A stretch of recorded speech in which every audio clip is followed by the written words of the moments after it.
Nissan Gt-R. That name is a legend in the world of motoring, and it's really popular among tuners. Now, the first Nissan Gt-R was actually released back in 1969, and since then there have been 6 different generations. The last one, the R35, was introduced way back in 2007, so it sort of overstayed its welcome. Well, don't worry, there's a new one coming, a 7th generation Gt-R, and in this video I'm going to tell you all about it.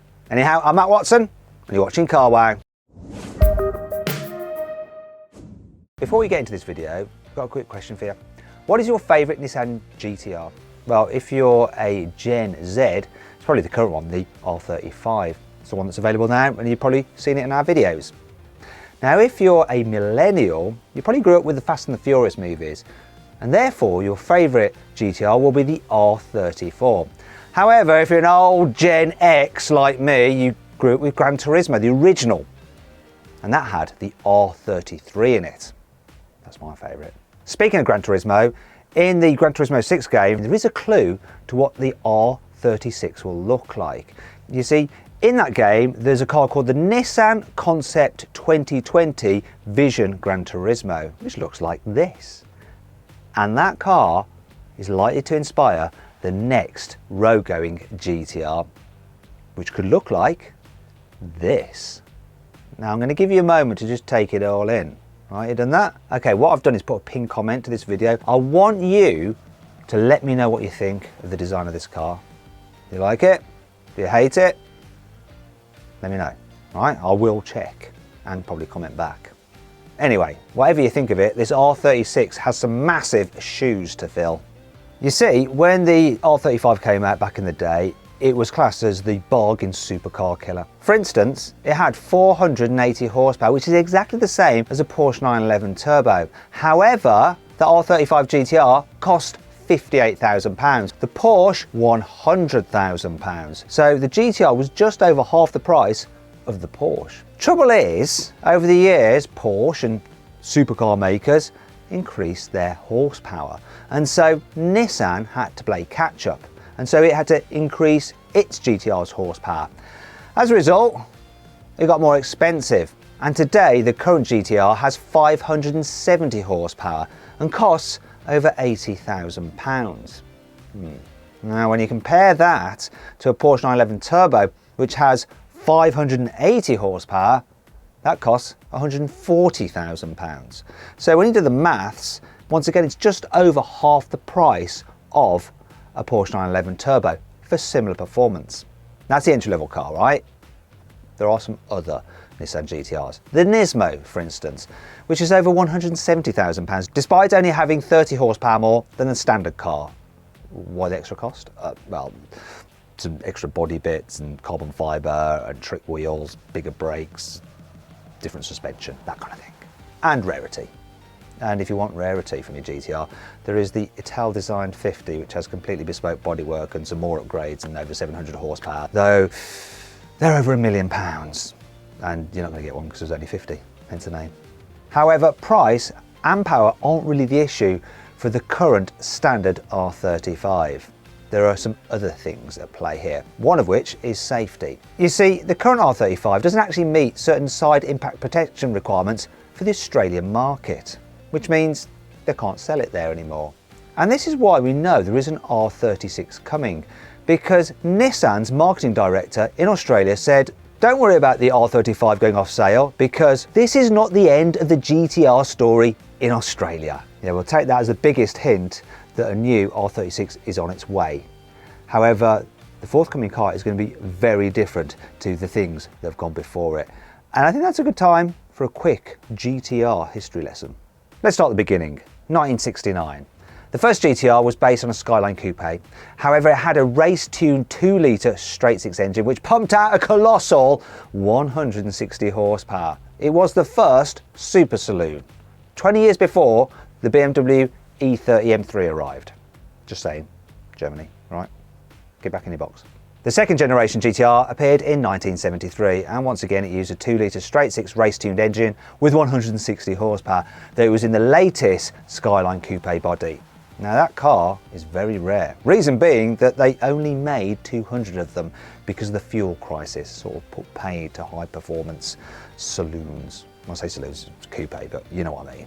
Nissan clearly got their fingers burned by the fuel crisis. Once bitten, twice shy. As a result, they didn't release another GTR until 1989, when the legendary R32 was born. Once again, based on a Skyline coupe, but this one was built from the outset to go racing, and racing it went. It dominated the Japanese touring cars from 1990 to 1993, where it won every single race it entered. It even won the famous Australian Bathurst 1000 race, and that's where it earned the nickname Godzilla. You can imagine the Aussies seeing it just destroy all the other cars, going, "Struth, mate, that Japanese car, it's like Godzilla." Rubbish Australian accent. Sorry Australians, please don't unsubscribe. Ever since then, every single GTR since has been hugely successful in the Japanese Super GT racing series. Thing is though, the new R36 won't be. Ooh. Don't worry though, it doesn't mean that the R36 is going to be too crap for racing. It's because the rules have changed. So back in the day, the race car had to mirror a road car, which means that if you wanted a massive turbo on your racing car, you also had to have a massive turbo on your road car. It's different now. For instance, the relationship between road and race car is quite loose. For instance, a privateer racer entered a Toyota Prius into the series, only it was fitted with a mid-mounted V8 from a Lexus. I like the sound of that. Also, Honda's factory racing car, which is an NSX, may look like the road car, but it's actually front engine, not mid-engined. And anyway, Nissan already have a car which they compete with in the Super GT, and it's based on the new Z. Also, it's got a 2-litre 4-cylinder engine. You're not going to get a 2-litre 4-cylinder engine in the next GTR, are you? It'd be like putting a 2-litre 4-cylinder engine in something like a Mercedes-AMG C63. Oh, wait a minute. Anyway, GTRs have always had a 6-cylinder engine, and the most famous is the RB26, which is a 2.6-litre twin-turbo, which first appeared in the R32. When the R32 was released, Nissan said its engine produced 276 horsepower, because that was like a gentleman's agreement in Japan not to make cars with more horsepower than that for the road. A bit like the Germans have that whole 155 mile an hour thing going on. However, as the engine was developed over time, for the R33 and the R34, the actual horsepower was more along the lines of 330 horsepower. And the race car versions had even more, up to 600 horsepower. And to put that into perspective, that's only about 100 horsepower down from a 1990s Formula One car. For the R35, Nissan continued with the 6-cylinder theme, though it arranged them in a V rather than in line. Also increased the capacity somewhat to 3.8 litres. Out the window went the Japanese gentleman's agreement, and in came 480 horsepower. Now Nissan has developed this engine slightly over the years. Now it's putting out 570, but it's such a tough engine that you can modify them in terms of like exhaust, ECU tunes and turbo upgrades, and without any modifications to the internals of the engine, you can get them up to 800 horsepower. If you're willing to do stuff inside the engine itself, 1,000 horsepower, 1,500 horsepower, that's all possible, completely fine. I'll tell you what would be scary for you, the word hybrid. Nissan could be considering hybridizing the R36. But don't worry, they're not going to do a downsized thing like Mercedes with the C63. It's likely they could actually use the 3.8 litre V6, but just use hybridization to improve the overall fuel economy to hit emissions targets. You see, Nissan has already dabbled with hybridizing a high-performance twin-turbo V6. They used one in their Gt-R LM Nismo, which raced, or tried to race at least, in the 2015 Le Mans. It wasn't very successful. You see, it was so complicated. Rather than using batteries for the hybridization system, they used some kind of crazy flywheel and nursery nonsense. Anyway, didn't work particularly well. So it's much more likely that for a future hybrid GTR road car, they just play it safe and go with a normal battery for a hybrid system. Now Nissan has quite a lot of experience with batteries and electric motors, and the very latest offering is the Ariya SUV, which uses a 217 horsepower motor for the rear axle. Now Nissan could use that motor in a GTR, mate it to a V6 engine to produce a combined output of easily over 700 horsepower. In fact, Nissan are already playing around with the motors from the Ariya in some single-seater race car. Obviously, with all that power, you're going to need four-wheel drive, and four-wheel drive has been a signature of the Gt-R ever since the R32, hasn't it? And in the latest R35, the four-wheel drive system was quite complex. For instance, that four-wheel drive system sends power first to the back, then forward again to the front wheels, and it has a transaxle gearbox.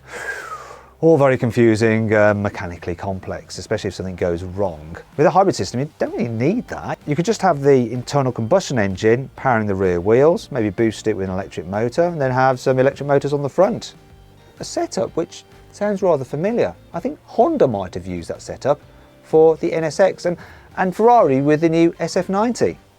Works quite well in terms of performance anyway. Now all this new tech will add to the car's weight, so the current Gt-R tips the scales at 1750 kilos. With all the hybrid stuff, rear wheel stuff and all that extra gubbins, this new car could be heavier. It'll also be more expensive. Thing is though, it's still going to be considerably cheaper than other V6 hybrid performance cars, such as the McLaren Artura, which is £180,000, or the Ferrari 296 GTB, which is £230,000. So when you consider this, regardless of what happens, the Gt-R will still continue to be the bargain supercar killer.